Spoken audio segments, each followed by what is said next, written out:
So guys আমরা এখন যাচ্ছি শিবরাত্রির পুজো করতে, শিবের মাথায় জল ঢালতে। আমরা সবাই আছি, রাত হয়ে গেছে এখন, তোমরা বুঝতে পারবে না। এই দেখো টুসি আছে এখানে, রূপসী আছে, মানসী, অসীমা, রিয়া, সবাই আছে গাইস, অনেক কেউ আছে। আমরা সবাই মিলে যাচ্ছি, তো চলো যাই পুজো করে আসি। এখন প্রায় 7টা বেজে গেছে, 7টা পার হয়ে গেছে, 6টাতে লেগে গেছে শিবরাত্রি, আর আমরা এখন যাচ্ছি। তো চলো সবাই মিলে চলে এসেছি পুজো করতে। বাট আমাদেরকে এখন পুজো করতে দেওয়া হবে না, কারণ যাদের মন্দির তাদের পুজো এখন হবে, 4 প্রহর পুজো হবে, তারপরে আমাদেরকে দেওয়া হবে। তো যাই হোক, এতক্ষণ আমাদেরকে বসে বসে ওয়েট করতে হবে। তো আমরা এখন এখানে বসে বসে পুজো দেখছিলাম। পুজো স্টার্ট হয়ে গিয়েছিল, আর আমাদের ডালাগুলো সব আমরা এক জায়গাতে রেখেছি, কারণ পুজো হলেই আমরা তাড়াতাড়ি করে পুজো করে নেব। প্রহর পুজো হয়ে গেছে, আরো 2 প্রহর হতে বাকি আছে। তো আমরা অঞ্জলিও দিয়ে দিয়েছি আর সংকল্পও করিয়ে নিয়েছি। এবার দেখো লাস্ট আরতি হচ্ছে, আরতি হলেই পুজো কমপ্লিট। তো এবার আমরা পুজো করব।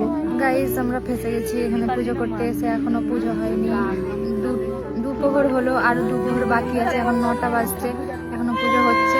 পুজো করবো আমরা, তারপরেই যাবো। রাত হয়ে গেল গাইস, আমরা এসেছি সেই সন্ধ্যেবেলা। তো গাইস ফাইনালি আমাদের এতক্ষণে পুজো করা হলো, আর এখন বাজছে 10:30 পার হয়ে গিয়েছে, 11টা বাজতে চললো।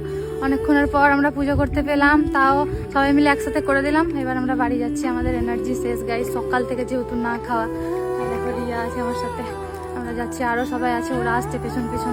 অনেকটা লেট হয়ে গেল, এখন দুর্গা মন্দিরে পুজো করবো, আমরা বাড়ি চলে যাবো।